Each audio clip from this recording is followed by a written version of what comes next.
dia, boa tarde, boa noite, boa madrugada para vocês. Tudo bem com vocês? Meu nome é Mônica, eu estive aqui na semana passada no Proevidência, participei do projeto Estudando em Casa, dei uma live aí resolvendo algumas questões da carreira militar e é com muito prazer que hoje eu estou aqui de volta para falar para vocês sobre legislação extravagante. Hoje nós vamos falar da Lei de Execução Penal, que é uma lei importantíssima para o seu concurso, é uma lei importantíssima para o cargo de agente penitenciário, que nós precisamos saber, nós precisamos dominar para gabaritar essas questões referentes ao tema execução penal. Ok, pessoal? Então, hoje nós vamos falar da execução penal, a primeira parte.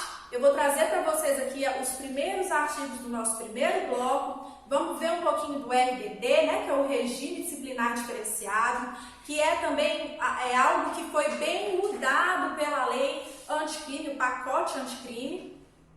Então, nós vamos ver todas essas mudanças, essas alterações legislativas que são fundamentais e que tem tudo para cair na sua prova. Além disso, nós vamos passar por uma base, aí vamos falar sobre teoria da pena, que é fundamental, que é basilar e muito importante que vocês saibam um pouco da teoria da pena para que vocês entendam a razão de ser, né? Até da progressão de regime aberto, de regime semi-aberto, de regime fechado e que vocês possam gabaritar todas essas questões.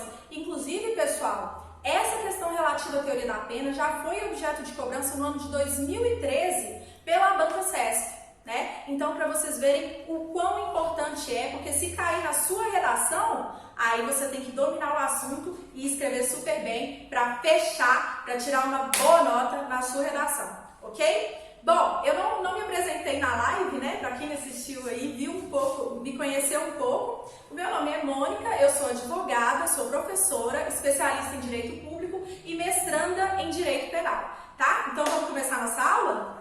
Primeiro, nós vamos falar de teoria da pena, ok? Bem rapidinho. Por que é importante saber a teoria da pena?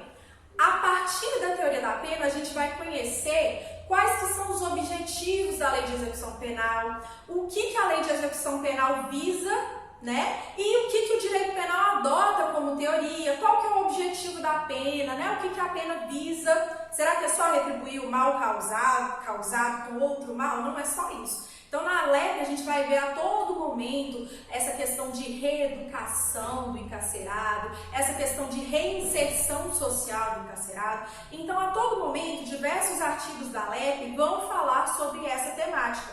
Então, quando a gente já tem um conhecimento sobre essa base que eu vou passar aqui agora, a gente não erra essas questões, ok? Todas essas questões, quando cair, vai todo mundo acertar. Então, a pena, ela vai se dividir, né? A teoria da pena.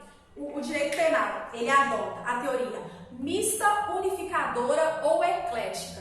Que teoria é essa? Essa teoria, ela busca unificar duas outras teorias, que é a da retribuição, que visa o quê? Retribuir o mal causado com outro mal. E da prevenção, que visa prevenir a ocorrência de delitos. E prevenir também a reincidência, quando aquele indivíduo já ingressa no sistema carcerário, né, já infligiu ali uma norma e, portanto, a lei vai visar prevenir a sua reincidência. E aí ela vai se subdividir em geral, que diz respeito à coletividade, ok? Positiva e negativa. E a especial, que diz respeito ao indivíduo, que diz respeito àquele cara que já, né, cometeu aquela infração, que já infligiu a norma e que já está no sistema, que o direito penal já atinge aquela pessoa já tem sobre ela uma responsabilidade criminal, ok? Então, que também vai se subdividir em positiva e negativa. Na prevenção geral positiva, qual que é a razão de ser? Então, geral, a gente vai lembrar, geral, coletividade, né? Então, toda a sociedade. Então, a prevenção geral positiva, ela visa mostrar para a sociedade que o direito penal está ali e que o sistema de normas, né, quando infringido e quando o direito penal vem e atua, ele reforça essas normas, reforça a vigência essas normas e mostra para toda a coletividade que o direito penal está ali para punir, está ali vigente e está ali atuando sobre os infratores dessa norma. Então, ela é positiva quando ela reafirma o sistema de normas. Para quem? Coletividade geral, ok? E negativa à medida que ela ameaça essa coletividade sobre uma pena. Então, olha só, se você vir praticar um homicídio e matar alguém, existe uma pena para essa conduta. Então, a norma lá disposta no 121 vai prever uma pena. Essa ameaça de uma pena é a prevenção geral negativa, que vai mostrar para toda a coletividade que aquele que praticar uma conduta que vai contra a normatividade, contra o sistema normativo, vai incidir sobre aquela pessoa uma pena. Então, é a prevenção geral negativa, ok? Mas e a prevenção especial, que é a fundamental, que a gente vai ver muito na lei? A prevenção especial, ela incide sobre o sujeito, sobre aquela pessoa em específico que, dentro da positiva, ela ingressou, né, já veio a cometer um delito, por isso especial, já não estamos falando mais da coletividade. E positiva no sentido de quê? No sentido de que a norma agora vai buscar reinserir essa pessoa, vai buscar reeducar essa pessoa e através dessa reinserção, reeducação, que vai estar tudo lá previsto na LEP, essa pessoa vai ter melhores condições de retomar ao convívio social, ok? E a negativa, por sua vez, também vai ameaçar esse sujeito de uma pena, também vai ameaçar esse sujeito no sentido de, olha, se você reincidir, existe uma penalidade, né? Então, o objetivo da negativa é mostrar a retributividade, o caráter retributivo da pena para aquele sujeito, ok? Então, geral, coletividade, especial, sujeito. Então, durante todo o momento que a gente vê a LEP aqui, a gente vai ver que a todo tempo vários artigos vão falar sobre essa questão da reinserção, sobre essa questão da reeducação, ok? A LEP é muito bonita, embora nem tudo que está lá esteja na prática, mas vocês vão saber que a razão de ser a partir da teoria da pena é essa e vão a partir daí acertar as questões que caírem aí na sua prova referente ao tema, ok? Então vamos começar agora. A execução penal tem por objetivo, então qual que é o objetivo da execução penal? Efetivar as disposições da sentença. Então, a partir do momento que eu tenho uma sentença, naquela sentença eu tenho uma pena. E é a execução penal, é a partir da lei de execução penal que eu vou ter a efetivação dessas disposições, daquilo que lá está, ok? Então, seja uma pena privativa de liberdade, seja uma pena restritiva de direitos. Então, o principal objetivo da lei de execução penal é efetivar e fazer valer aquilo que está lá na sentença do juiz. Ok? Então, é o primeiro objetivo. E proporcionar condições para o quê? A harmônica integração social desse condenado, que entra o quê? Lá na prevenção especial, que diz respeito ao condenado, positiva. Então, ele ingressa no sistema carcerário e eu viso, por meio da LEP, possibilitar uma melhor reintegração daquele sujeito ao convívio social. Ok? Então, pessoal, a gente viu na aula passada que essa é a razão de ser, inclusive, da gente ter um sistema progressivo de cumprimento da pena, né? Então, aquele sujeito que cumpre um crime de maior reprovabilidade, que comete um crime de maior reprovabilidade social, ele inicia o cumprimento da sua pena no regime fechado. Correto? Então, no regime fechado, que é um regime mais severo, ele inicia o cumprimento da pena. Então, olha só como faz todo sentido com a teoria da pena. Só que a gente não está visando a reinserção social. Então, ele precisa progredir aos poucos e, à medida que ele vai cumprindo essa pena, ele tem maiores condições de voltar ao convívio social. Então, depois do fechado, para onde ele vai? Ele vai para o semiaberto. Correto? E o que a gente viu no semiaberto? Que o semiaberto, vai ser a colônia agrícola, industrial ou estabelecimento similar. Então, eu já começo a dar maiores possibilidades para aquele sujeito trabalhar. Ele vai trabalhar durante o dia e vai se recolher lá na colônia agrícola. Então, ele trabalha e vem e dorme. Ele está dentro da colônia agrícola, industrial ou estabelecimento similar. Então, já é o primeiro passo da reinserção. Esse cara vai trabalhar. A gente vai ver aqui hoje também o princípio da individualização da pena. Ele vai aí, à medida das condições que ele tem, da capacidade técnica que ele tem, vai ser designado uma atribuição dentro do regime semiaberto para ele. E depois o que vem? O que vem? Lembra aí, pessoal? Vem o aberto. O que é o aberto? O aberto, olha, eu estou progredindo, eu estou buscando a reinserção social. O aberto, esse sujeito, ele tem maior senso de responsabilidade.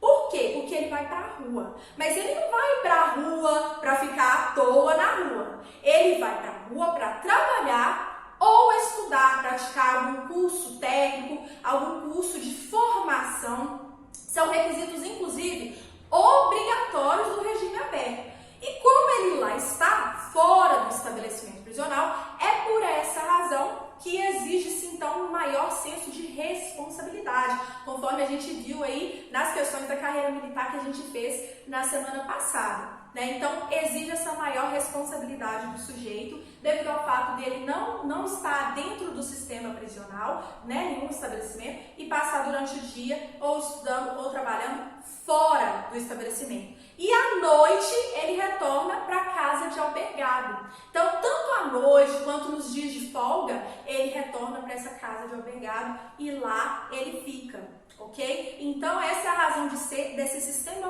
progressivo. Ok? Visando sempre os objetivos da teoria da pena. Ok? Então, a harmônica integração, a gente consegue já visualizar a prevenção especial.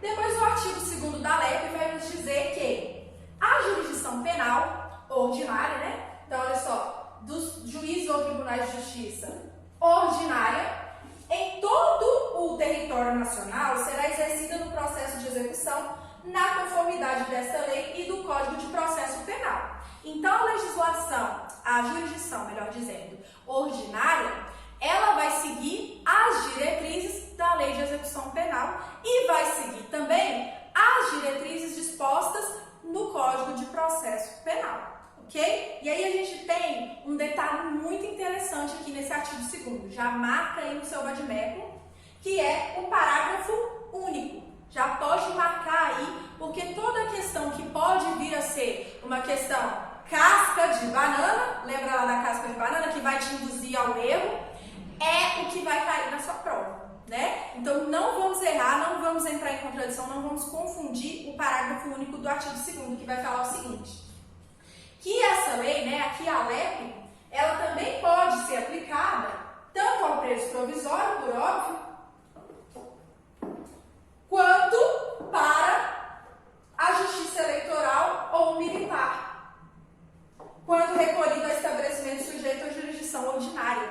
Então, quando esse sujeito ele não está recolhido lá no sistema militar, mas sim na jurisdição ordinária, compete à lei de execução penal reger aquele cumprimento de pena. Então, não vamos nos esquecer, se está no estabelecimento ordinário, compete à LEP, ok? E aí, nesse sentido, a gente tem a súmula 192 do Superior Tribunal de Justiça, que vai falar que compete ao juízo das execuções penal do Estado a execução das penas impostas a sentenciados pela Justiça Federal, Militar ou Eleitoral, ok? Então, embora sejam justiças especializadas, se ele está no estabelecimento ordinário, é a LEP quem vai reger aquele cumprimento de pena.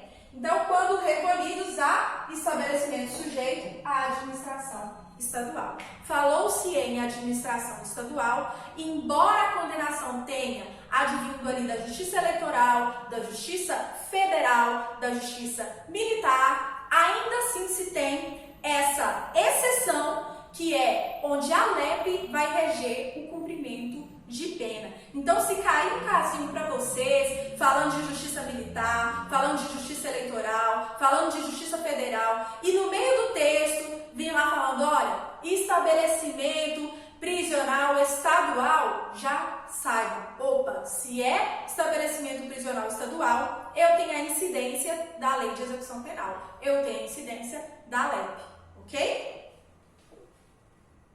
E aí o artigo 3º, ele vai falar dos direitos não atingidos pela sentença ou pela lei. Então, olha só, os direitos não atingidos pela sentença ou pela lei não poderão ser atingidos durante a execução penal. O que isso significa, né, pessoal?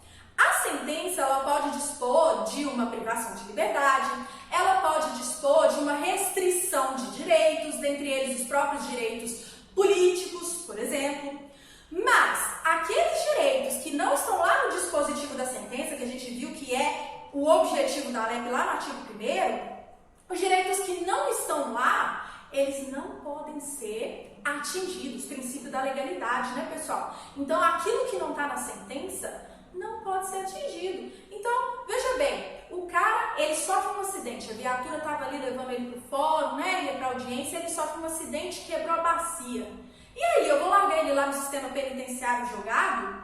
Não, né, pessoal? Porque a pena ela é privativa de liberdade, não da saúde, por exemplo. Então, esse cara, ele precisa de tratamento, ele precisa de um médico, né? E da mesma forma, a gente vai ver mais adiante que a LEP prevê, inclusive, o auxílio odontológico para essa pessoa. Alguns falam, nossa, que absurdo. Mas se a pena é privativa de liberdade, é a liberdade que eu vou atingir com a pena. E não direito à saúde, e dentre outros. E daí também advém a questão da dignidade da pessoa humana que está disposta lá na nossa Constituição.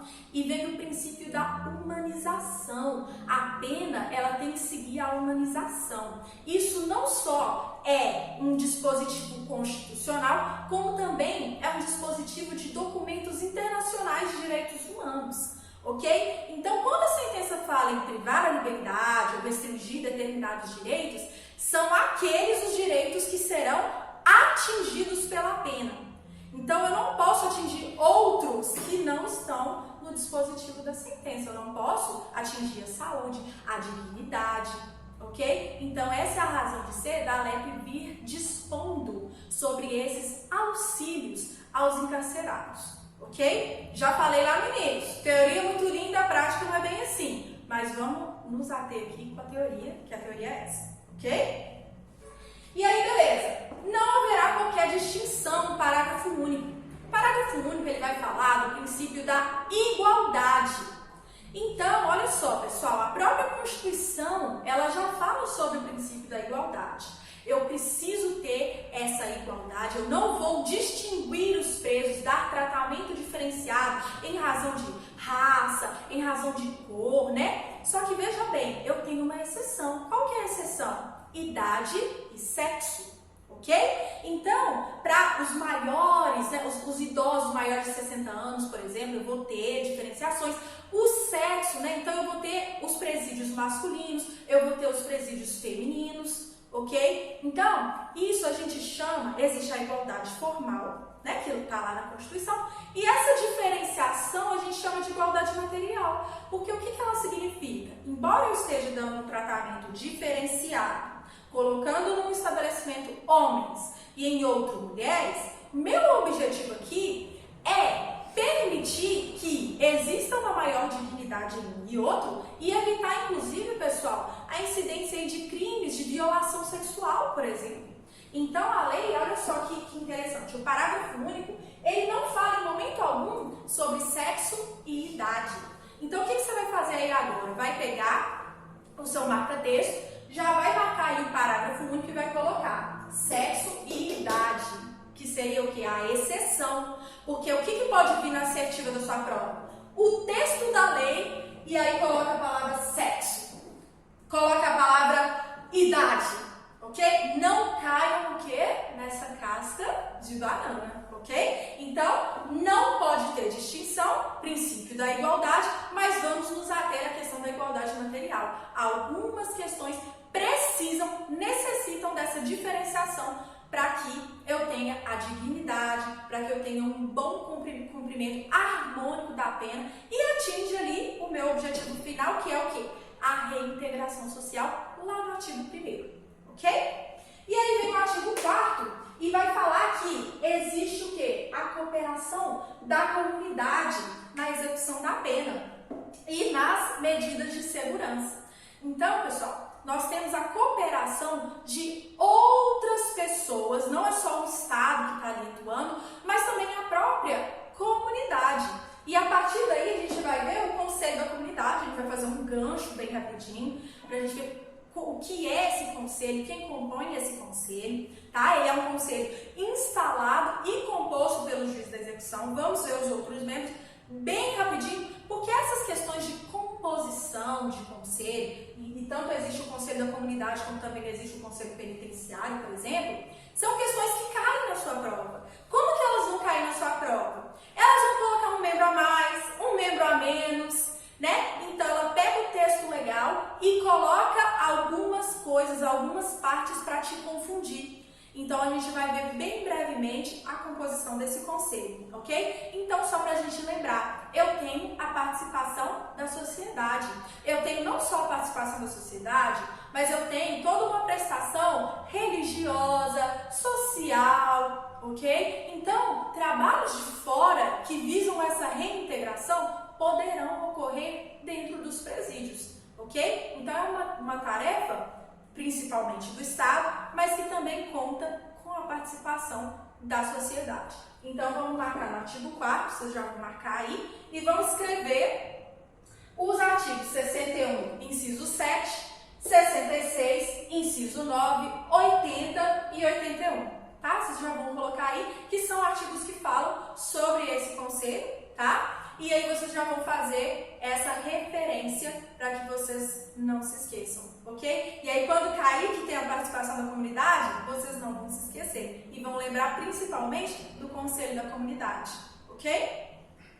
Bom, e com relação ao conselho, nós temos que ter em mente que a composição desse conselho é algo que é também cobrado em prova e já foi objeto de questão, a composição do nosso conselho da comunidade. Então a gente já viu que existe a participação da comunidade, então essa comunidade ela vai contribuir ali com a execução penal, ela vai contribuir inclusive com o auxílio material, e a gente vê muito isso acontecer com a contribuição que a comunidade dá quando ela traz ali doações, né? E aí esse conselho ele vai ter uma composição por um advogado, né, que vai ser indicado pela OAB, pela Ordem dos Advogados do Brasil, um defensor público indicado pelo defensor público geral, um assistente social e escolhido aí pela delegacia, né, dessa seccional aí dos assistentes, e vai incumbir a esse conselho da comunidade justamente visitar, né, mensalmente o estabelecimento penal, entrevistar os presos, apresentar relatórios ao juiz da execução, diligenciar a obtenção de recursos materiais e humanos, que a gente acabou de falar, para melhorar a assistência ao preso ou internado em harmonia com a direção do estabelecimento. Ele é, portanto, um órgão da execução penal composto e instalado pelo juiz da execução. Então, embora o artigo 80 não fale, né, dessa participação, dessa composição também pelo juiz da execução, a gente tem que lembrar que está lá no 66 da LEP, que o juiz da execução é quem vai instalar o conselho da comunidade e também compor o conselho da comunidade. Então, ele vai incumbir, observar ali se está sendo cumprido, né, como que está sendo a execução, se está sendo cumprido os objetivos da lei de execução penal, lá no artigo 1º que a gente viu, e também vai fazer esses relatórios para que o juiz da execução esteja ciente do que acontece dentro daquele estabelecimento penal, ok? Então, não confundir o que é a nossa casca de banana aqui. É quando o examinador ele traz a composição do conselho da comunidade e coloca em outros conselhos e coloca uma pessoa a mais ou retira um membro. Então, essas composições de conselho é muito importante que nós tenhamos em mente qual que é a composição, quais são os membros que a compõem, para que nós possamos não errar isso em prova, ok? Então já vamos marcar aí o artigo 80, 81 e também o 66, fazendo aí referência ao Conselho da Comunidade no que tange a participação da comunidade que a gente viu no primeiro capítulo da Lei de Execução Penal. Já façam a referência, já peguem o vademecum de vocês e coloquem aí o artigo 80, o artigo 81 e o artigo 66, ok? Bom, e aí esse condenado, quando ele ingressa no sistema prisional, ele vai passar, na verdade não é o condenado, né? É aquela pessoa que vai ser presa, porque também pode ser aplicado ao preso provisório, pelo exame de classificação, que vai ser feito por uma comissão técnica de classificação. Essa classificação, ela visa individualizar a execução da pena. Então, o que a gente viu? A gente viu que um dos princípios norteadores da Lei de Execução Penal é o princípio da individualização da pena. Então, a gente viu que é vedado sanções coletivas, né? A gente viu que é preciso respeitar, então, esse caráter individual, esse princípio da individualização, ok? E aí, esse exame de classificação é o instrumento hábil a fazer valer, então, a classificação dos encarcerados, ok? Quem vai fazer o exame de classificação? Vai ser a comissão técnica de classificação quando se tratar de pena privativa de liberdade, ok? A nossa famosa PPL.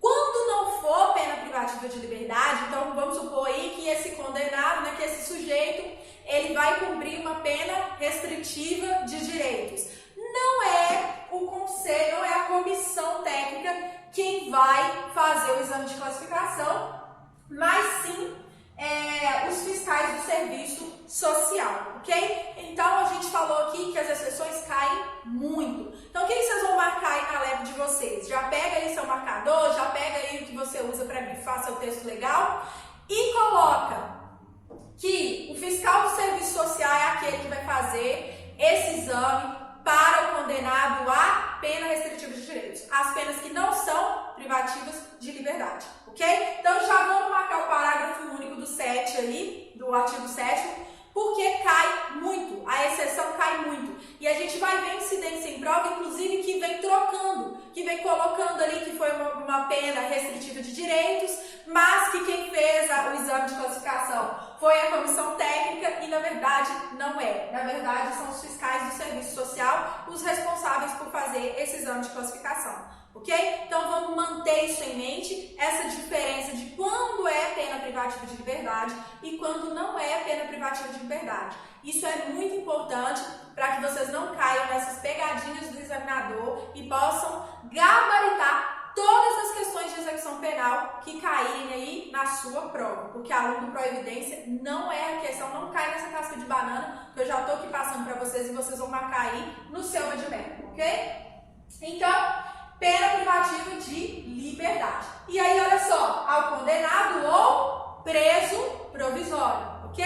Assim que aquele sujeito ingressa no sistema prisional, ele passa por esse exame, ok? Então, a gente tem lá, por exemplo, aqui na cidade de Betim, a gente tem um centro de remanejamento, né, o Ceresp, que os presos ficam, ainda que sejam nos provisórios, eles vão lá para o seguro. E aí eles ficam um tempo no seguro para que seja ali remanejado qual ala que aquele preso vai ficar, enfim. Então, ele passa por toda essa avaliação de onde ele vai ficar, onde que, né, ele vai ser destinado a ficar ali, a ala que ele vai ficar durante o tempo de prisão provisória, no caso, ok? Então, lembrar, sempre vai ter essa classificação, essa avaliação que visa consolidar o princípio da individualização da pena, que é um princípio norteador que a gente tem que ter consolidado na cabeça. Nós não vamos errar isso, nós não vamos cair em nenhuma pegadinha de falar de sanção coletiva, porque o princípio da individualização é um princípio que norteia a execução penal, ok? E aí, olha só, a comissão técnica de classificação existente em cada estabelecimento será presidida pelo diretor, o diretor preside essa comissão, vai ser composta por no mínimo 2 chefes do serviço social, um psiquiatra, um psicólogo, um assistente social, quando se tratar de condenado a PPL, ok? Grifem aí, PPL,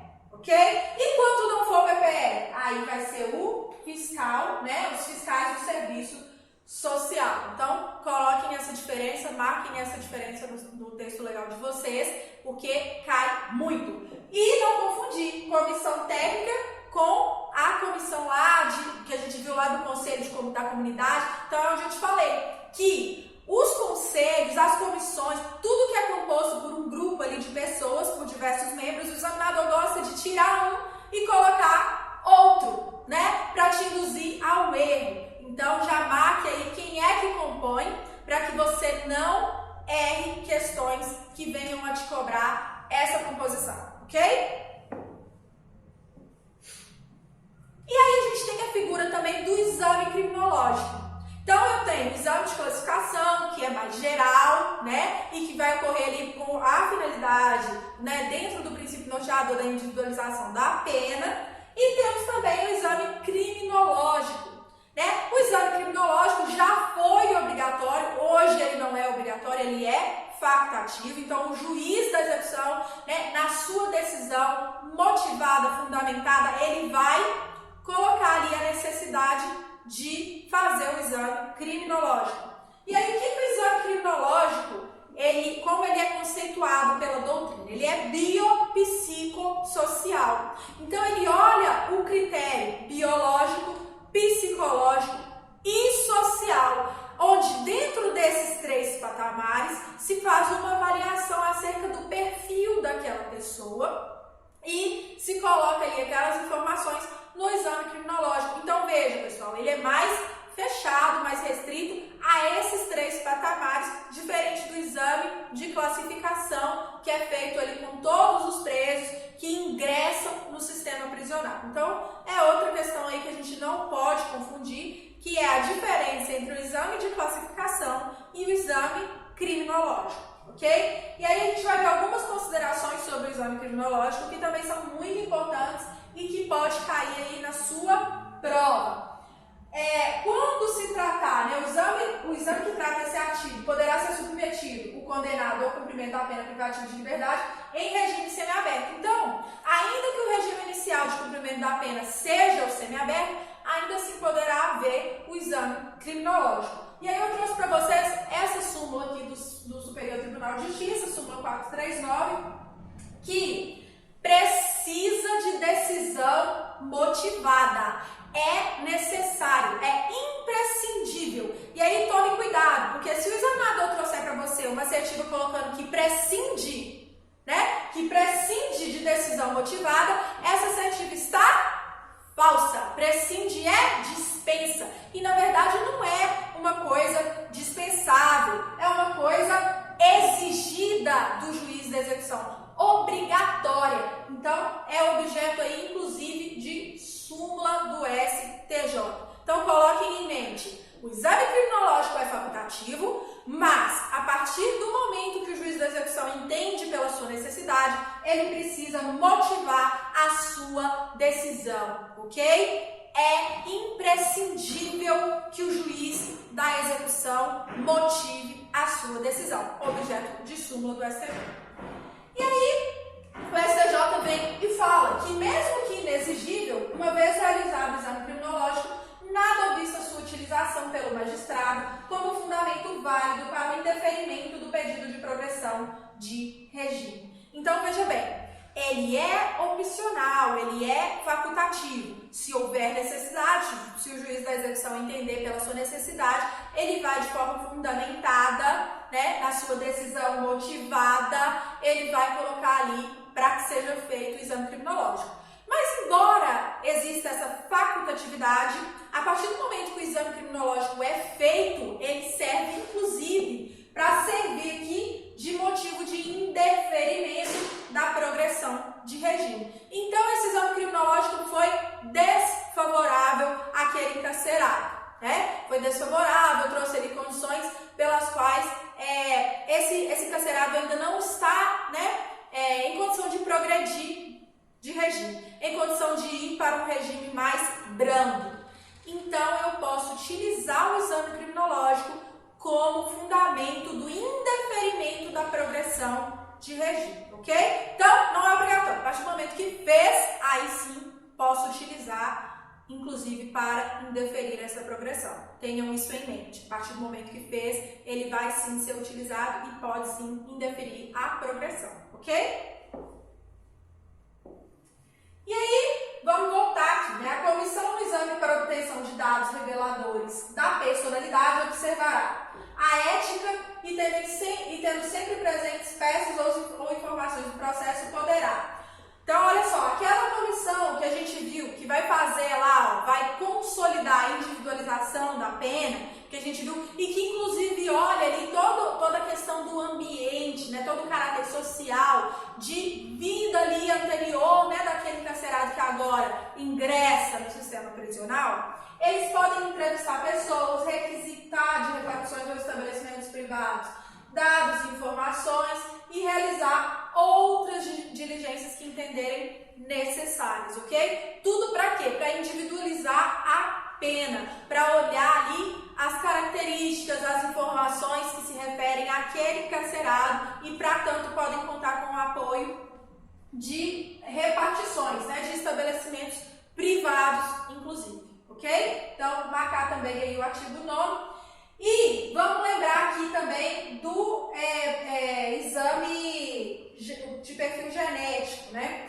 Então, olha só, identificação do perfil genético era uma coisa que a LEP já trazia, que são nos crimes com violência de natureza grave contra a pessoa, né, dolosos, ou nos crimes, né, todos ali do rol da 8.072, esses presos são submetidos à identificação do perfil genético. E aí existia uma discussão muito grande sobre isso, porque a gente tem um princípio que é de não praticar prova contra si mesmo. Né? O famoso termo em latim do nemo tenetur si detegere, né? E aí, olha só, eu na LEP coloco que é necessário fazer esse exame de identificação do perfil genético, mas, né, por outro lado, existe esse princípio. E aí veio o pacote anticrime, né? O famigerado pacote anticrime, e trouxe, a gente vai ver, que a negativa, né, de se submeter à identificação do perfil genético constitui falta grave. Então, o exame de perfil genético, pessoal, nessa hipótese aqui, né, no crime doloso com violência de natureza grave, ou nos crimes, né, do rol da 8.072, ele é obrigatório. E a negativa de submeter a esse exame, né, enseja falta grave. Então, marquem isso aí, a gente vai ver aqui, marquem isso aí com relação à falta grave, porque vai cair na prova de vocês. Então, esse exame, nessas hipóteses, essa identificação do perfil genético é obrigatória, ok? Obrigatória, já anotem aí, obrigatória, ok? E aí,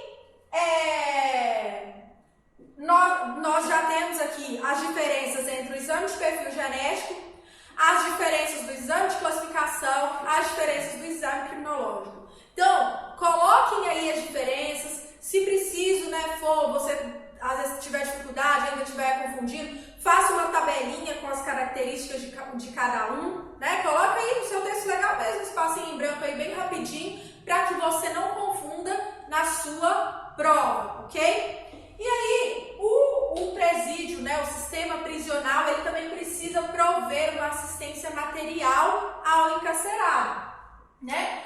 E olha só, consistirá no fornecimento de alimentação, vestuário e instalações higiênicas. A própria comunidade pode colaborar, né, com a consolidação desse artigo 12 aqui na prática, que é justamente as doações, né, de alimento, de vestuário, as instalações higiênicas também é exigido ali, né, do sistema, do estabelecimento prisional, embora eu já tenha falado aqui para vocês que a LEP é linda, mas que a prática não é bem assim, não é mesmo? Mas nós precisamos saber o que está no texto legal para acertar as nossas questões, para gabaritar as questões referentes à lei de execução penal. Então, vamos lembrar que é necessário, então, essa assistência material, que vai consistir em alimentação, vestuário e as instalações higiênicas. E aí, olha só, o estabelecimento ele precisa atender às necessidades pessoais, né? Então, olha só, locais destinados à venda de produtos e objetos permitidos e não fornecidos pela administração. Então, tem aquelas famosas vendinhas, né, dentro do sistema prisional. Quem já foi aí no sistema prisional talvez já tenha visto.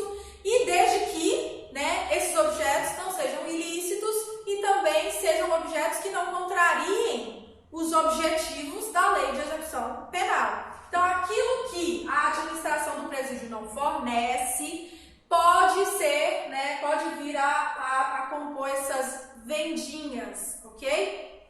Então, artigo 13 aí para vocês saberem que tem muito essas vendinhas nos estabelecimentos prisionais, ok?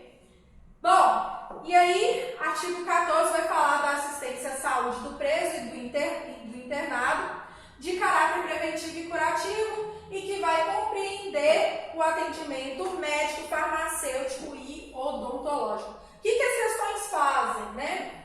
Elas colocam que é só o atendimento médico, e aí tira o farmacêutico, tira o odontológico, ou coloca que é só médico e farmacêutico. Então, tomar muito cuidado, porque os pilares dessa assistência médica compõem, né, tanto o atendimento médico propriamente dito, quanto farmacêutico e odontológico. Então, vocês vão grifar aí no artigo 14, médico, farmacêutico e odontológico, ok? Quando o estabelecimento penal não estiver aparelhado para prover a assistência médica necessária, ela será prestada em outro local, mediante autorização do diretor. Então, a gente vai ver mais pra frente a diferença, né, entre saída temporária e permissão de saída.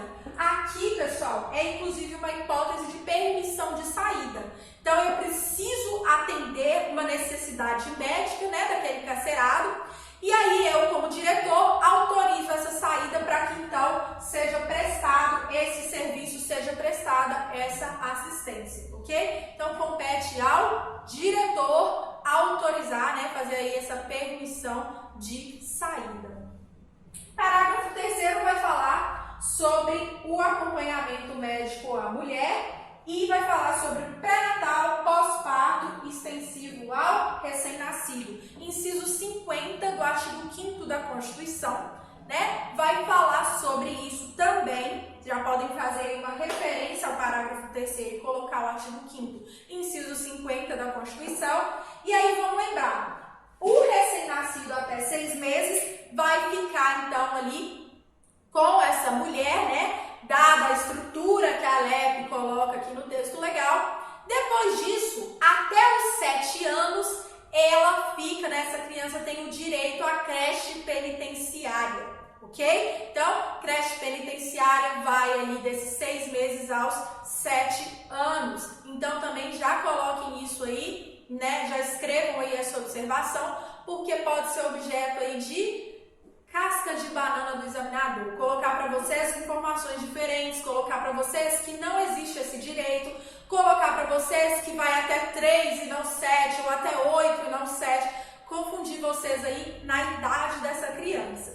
E aqui, pessoal, é interessante esse parágrafo 3º, porque a gente viu que não pode haver distinção de qualquer natureza, né? A gente viu o princípio da igualdade, ok? Só que quando eu me refiro a sexo, a idade, eu posso ter o que a gente chama de igualdade material, que são condições, né, diferenciadas, mas que visam a dignidade da pessoa humana, dada a condição específica daquela pessoa. Então, a mulher fica ali no estabelecimento prisional distinto, né, das pessoas de sexo masculino, e também fazem jus, então, a esse amparo no que tange a maternidade, ok? Então, mantenham isso em mente. Embora eu tenha o princípio da igualdade, eu vou ter essas distinções no que tange a idade e sexo, ok?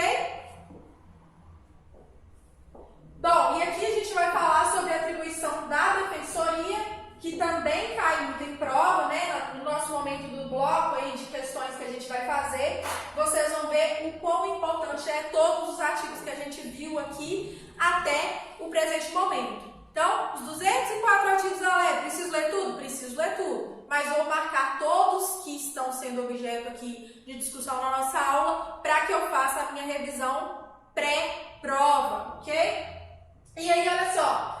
A Defensoria Pública compete à assistência jurídica, ok? Então, aos presos internados sem recursos financeiros. Aqueles que não têm, então, recurso financeiro para constituir um advogado particular, vai contar com o auxílio da Defensoria e essa atribuição está lá no 81A e no 81B da Lei de Execução Penal. Já façam a referência a esses dois artigos. As unidades da Federação deverão ter serviços de assistência jurídica integral e gratuita pela Defensoria dentro e fora dos estabelecimentos. Então, vocês vão marcar aí no artigo 16, dentro e fora dos estabelecimentos. Então, dentro e fora do estabelecimento, eu preciso ter essa estrutura para a Defensoria Pública, ok? E olha só. As unidades da Federação deverão prestar auxílio estrutural, pessoal e material à Defensoria Pública no exercício de suas funções, novamente dentro e fora dos estabelecimentos. Então, eu preciso ter, por exemplo, um espaço adequado para que a Defensoria Pública atue dentro daquele estabelecimento prisional, ok? Então, lembrar que é dentro e fora. Então, se eu preciso contar com o apoio da Defensoria Pública, eu, encarcerado, tenho ali esse direito, tenho ali dentro do sistema prisional a estrutura da Defensoria Pública, pelo menos no texto legal, né? E aí, olha só, parágrafo 2º. Haverá local apropriado, né, que a gente acabou de falar, para um atendimento em todas as unidades, né, em todos os estabelecimentos penais, ok? Fora dos estabelecimentos penais serão implementados núcleos especializados da DP, para a prestação de assistência jurídica integral e gratuita. Aos réus sentenciados em liberdade, egressos e seus familiares sem recurso financeiro para constituir advogado. Quem é o egresso, pessoal? É aquele que, depois de cumprida a pena, né, dentro aqui do período de 1 ano, é considerado pela LEP o egresso, ok? Então, egresso, familiares e ao recluso aí, que não tem recurso financeiro para constituir advogado, compete então à Defensoria Pública prover essas necessidades no que tange a questões jurídicas, ok? Aos seus direitos, à devida execução, né, da lei de execução penal. Então, aquilo que está ali como direitos, como garantias e que eventualmente não está sendo cumprido, ali uma necessidade médica, enfim, uma necessidade inclusive com benefício vencido, um livramento condicional, uma progressão de regime, a Defensoria Pública vai então levar esse pedido até o juiz da execução. É a ela quem compete todo esse amparo jurídico, ok? E aí, olha só, que interessante, a gente já viu lá que eu preciso reintegrar essa pessoa. E as principais formas de reintegração é o quê? No trabalho, nos estudos, não é? A gente vive falando que o sujeito tem que trabalhar, tem que estudar, né? Não vai ficar à toa porque cabeça vazia é o quê? Oficina do diabo, não é isso? Pois é, a LEP ela fala também sobre essa questão, sobre a instrução escolar. E aí, olha que interessante, pessoal, ela fala que o ensino, né? A LEP é mais antiga, ela fala em primeiro grau. O ensino fundamental, ele é obrigatório. Muitos que lá ingressam no sistema prisional sequer têm o ensino fundamental, tá? Então, isso é uma regra tanto constitucional quanto de direitos humanos, que também cai na sua prova, viu, pessoal? E aí eu preciso ter essa escolaridade mínima, eu preciso ter essa possibilidade de que, no mínimo, esse sujeito tenha a oportunidade de fazer o ensino fundamental. Está lá no artigo 18 da sua lei. Você vai marcar lá que é obrigatório. Então, essas palavrinhas, né, do obrigatório, facultativo, são o quê? As famosas cascas de banana. Então, grifa aí que é obrigatório e marca o 18, que o 18 também é muito importante. Inclusive, está nesse dispositivo, né, nesse documento internacional de regras mínimas da Organização das Nações Unidas sobre o tratamento de pessoas presas. E aí, olha só, ele vai ser implantado nos presídios em obediência ao preceito constitucional da sua universalização. Então, esse dispositivo ele fala na universalização do ensino, ok? Não vou me esquecer, ensino fundamental, primeiro grau, é obrigatório. Obrigatório, grifa aí o obrigatório. E aí, eu trouxe para vocês um pouco da jurisprudência. Olha só, o STJ vai falar que a leitura pode vir a remir a pena. Então, vamos fazer uma consideração bem rápida sobre remissão, que a gente também vai ver lá adiante. Hoje a gente está constituindo nosso primeiro bloco, nossas primeiras considerações.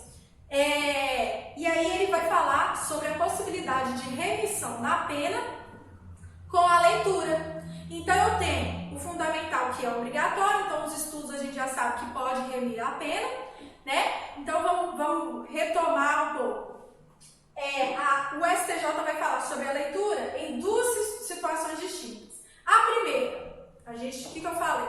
LEP é linda, maravilhosa, mas na prática não é bem assim, né? A gente já sabe. Então, às vezes, aquele sistema prisional, aquele estabelecimento, né, prisional, onde lá se encontra um determinado sujeito, não tem estabelecimento de ensino que possibilite esse estudo, que possibilite essa universalização do estudo, embora a LEP lindamente discorra sobre isso.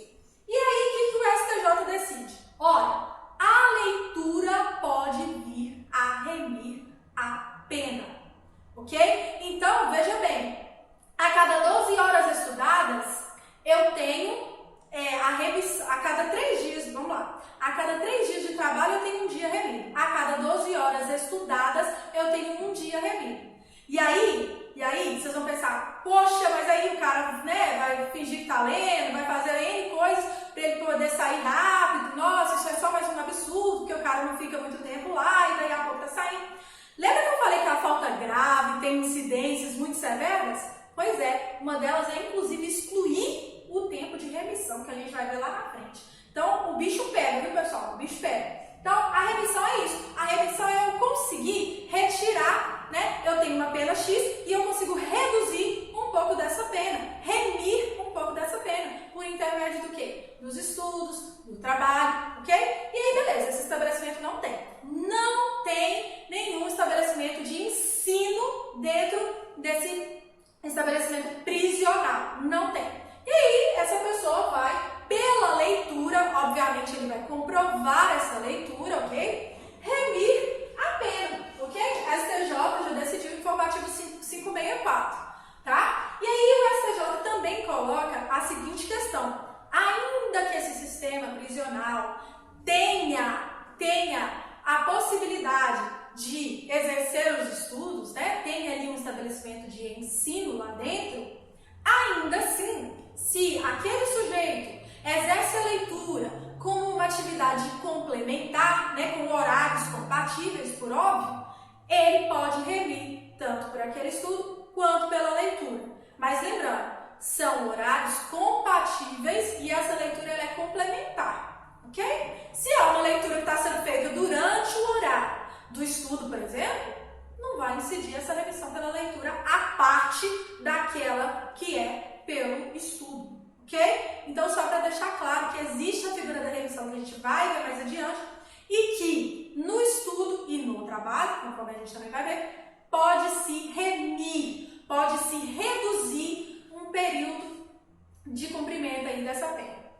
E aí, olha só, a atividade musical, né, a participação aí em coral, ela também permite a remissão da pena. Porque, na realidade, muitas das vezes não tem uma biblioteca, não tem nada dentro do presídio. E aí, o que a comunidade vem e faz? Vem e faz projetos, monta um coral, faz essas atividades musicais. E aí, diante disso, dessa realidade, o STJ já decidiu que a atividade musical também pode reduzir o período do cumprimento da pena, ok?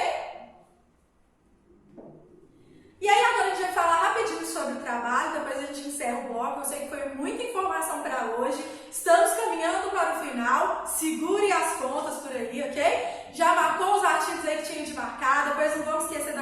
previsão, ok? Agora a gente vai ver finalmente o trabalho. Então, olha só, ele é condição, né? Olha só a dignidade da pessoa humana aqui, né? Condição de dignidade, aquela pessoa vai se sentir útil por meio do trabalho. E aí, é interessante dizer para vocês que o trabalho, pessoal, ele é obrigatório. O que não se confunde com o trabalho forçado. Então, por exemplo, né, lá na progressão de regime, que aquele sujeito precisa ter um trabalho, ele é obrigatório. Ele é uma condição obrigatória. Se ele não tem, ele não vai progredir, ok? Mas ele não é forçado. Se essa pessoa não quer trabalhar, ela vai estar fazendo mal para ela mesma, né? Porque ela não vai progredir de regime, ela vai estar se auto-prejudicando, por exemplo, mas ninguém vai forçar ela a trabalhar. Só que é importante saber que o trabalho ele é obrigatório. É obrigatório. O que eu mais vejo por aí, a gente fala, porque o preso tem que trabalhar. O trabalho sempre foi obrigatório. Desde 84 o trabalho é obrigatório. Ok? O que acontece é que muitas das vezes o Estado não estabelece uma política de provisão de vagas de trabalho. Tá? Então é mais culpa do Estado do que do próprio preso. Só para ficar claro. Então, caiu lá que o trabalho é facultativo? Questão errada. Errada. Ok? Trabalho é obrigatório. E aí, olha que interessante. Esse trabalho é obrigatório. Esse sujeito ele vai receber 3/4 do salário mínimo. E aí, que dá mais ou menos R$700. E aí, esses 3/4 vai incidir sobre muita coisa. Vai incidir sobre restituição, reparação do dano. Vai uma parte para a família. Vai uma parte para o Estado para colaborar ali com o custeio das despesas daquele encarcerado.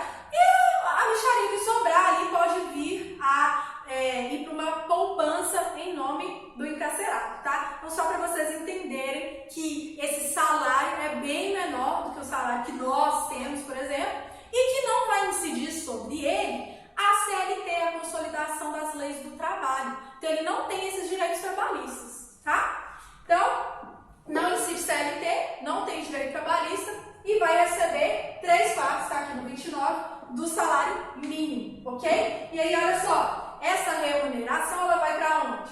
Indenização dos danos, né, causados ali pela conduta dele, a conduta delituosa, o crime, e assistência à família. E aí, olha bem, pessoal, indenização por óbvio, quando o juiz não determinou, ou veio a determinar e a pessoa não tinha condição, tá? E aí ele veio a trabalhar, dinheiro já vai uma parcela aí para aquela vítima. Assistência à família do preso, ok? Então vai uma parte para a família. Pequenas despesas pessoais, então a gente vai ver dentro da lei também que existem estabelecimentos, né, vendinhas dentro do sistema prisional, que aquela pessoa pode comprar itens, determinados itens, por óbvio que são itens que não ferem a segurança, a ordem, né, dentro do sistema carcerário. Então esses pequenos itens, eles são vendidos dentro do presídio, existem essas vendinhas. Ok? A própria lei também dispõe sobre isso. Então, pequenas despesas pessoais e, olha só, ressarcimento ao Estado. Então, aqueles 3/4 salário mínimo vai todo embora, né? Aí, o que sobra vai para a caderneta de poupança, que será entregue ao condenado quando posto em liberdade. Interessante, né, pessoal? Então, essas são as primeiras regras aí do trabalho do encarcerado. Eu não sei como está meu tempo. Deixa eu saber. E aí eu acho que dá para mais um, antes da gente encerrar o bloco. Pode passar. E a gente já está caminhando para o final, eu prometo. Aí olha só. Obviamente, né, pessoal, prestação de serviço à comunidade não é remunerada. Por quê? Porque prestação de serviço à comunidade já é a pena em si. Né? Então eu não vou remunerar. É a pena que foi imposta àquele sujeito. Então, ele presta aquela pena de forma gratuita. O preso provisório, né? Olha só. Para o preso provisório, o trabalho não é obrigatório. Então, é a exceção. É a casca de banana. Então, o que vocês vão fazer? Asterisco aí no parágrafo único do 31. Por quê? O trabalho é obrigatório. Mas para o preso provisório, quem é o preso provisório? Aquele que ainda não tem, né, uma sentença com trânsito em julgado contra ele. Então, ele é preso provisório. Para ele, o trabalho não é obrigatório. Então, a gente já sabe da regra. Ó, em regra, o trabalho é obrigatório. Para o preso provisório? Para o preso provisório, não é. Ok? Não é. E aí, só poderá ser executada no interior do estabelecimento para o preso provisório. Ok? Os demais, a gente vai ver que, inclusive, existe exceção para que, no regime fechado, presos venham a executar o trabalho fora. É uma exceção. Lá nas obras lá da administração pública, a gente vai ver isso também um pouquinho mais adiante.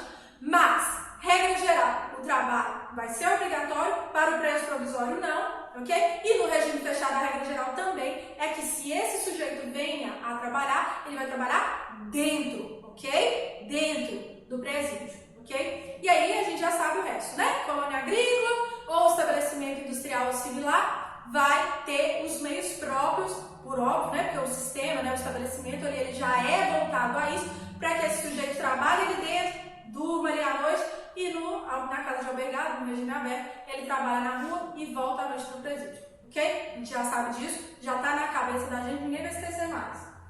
E aí, olha só, o artesanato, sem expressão econômica, a pessoa vai fazer ele para passar um tempo, vai ser considerado um trabalho, mas se é região de turismo, ele pode ter um valor, ok? Então, assim, são exceções que podem cair para confundir, e aí vocês vão marcar esses artigos aqui. E aí, olha só, lembra que eu falei da diferença da idade? Lá no princípio da igualdade, lá no início da lei, a gente viu que pode sim ter diferenças com relação à idade e sexo. Olha a primeira delas aqui, olha o clássico, por exemplo, no parágrafo 2º. Os maiores de 60 anos poderão solicitar uma ocupação adequada à sua idade, ok? Então, um tratamento diferenciado que vai incidir sobre a igualdade material, que é o dar devidas condições para aquela pessoa, de acordo com as condições dela, seja de idade, seja de sexo, possa ter dignidade, ok? Dignidade humana. E aí, deficientes físicos também, né, doentes, por óbvio, vão exercer, né, só vão vir a exercer o trabalho diante das atividades que forem apropriadas àquele estado da pessoa ali, tá? Então, marcar o quê? Marcar o parágrafo 2º, vocês vão marcar ele e vai colocar assim, princípio da igualdade. Vão fazer o quê? Uma referência lá no que a gente viu. Então, eu tenho a igualdade, eu não posso ter distinção de raça, cor, etnia, enfim, religião, ok? Mas, com relação à idade e ao sexo, existe essa diferenciação, vocês já vão marcar aí no parágrafo 2º, que é um clássico exemplo. E que, inclusive, se cair aí numa redação, por exemplo, né, para falar sobre isso, para falar sobre igualdade, vocês já sabem que essa diferença é primordial para o quê? Para a dignidade da pessoa humana. Ok? Então, pessoal, agradeço a vocês pela atenção. Hoje já foi um bocadinho de informação, mas espero que vocês tenham consolidado aí na cabeça de vocês as bases da Lei de Execução Penal, que são primordiais, né? Depois a gente vai ver o RDD, que é o Regime Disciplinar Diferenciado. Então, foi bom que a cabeça de vocês não vai dar um nó. Porque se a gente visse isso ainda nesse bloco, eu acho que muita gente ia ficar um pouco doidinho por aí, né? Então a gente já sabe a base, ninguém vai errar essas questões. As questões que aparecer, todo mundo já sabe a base, já sabe as finalidades da lei, já sabe o porquê, já sabe a razão de ser e vai todo mundo gabaritar a Lei de Execução Penal, ok? Foi um prazer, até o próximo bloco.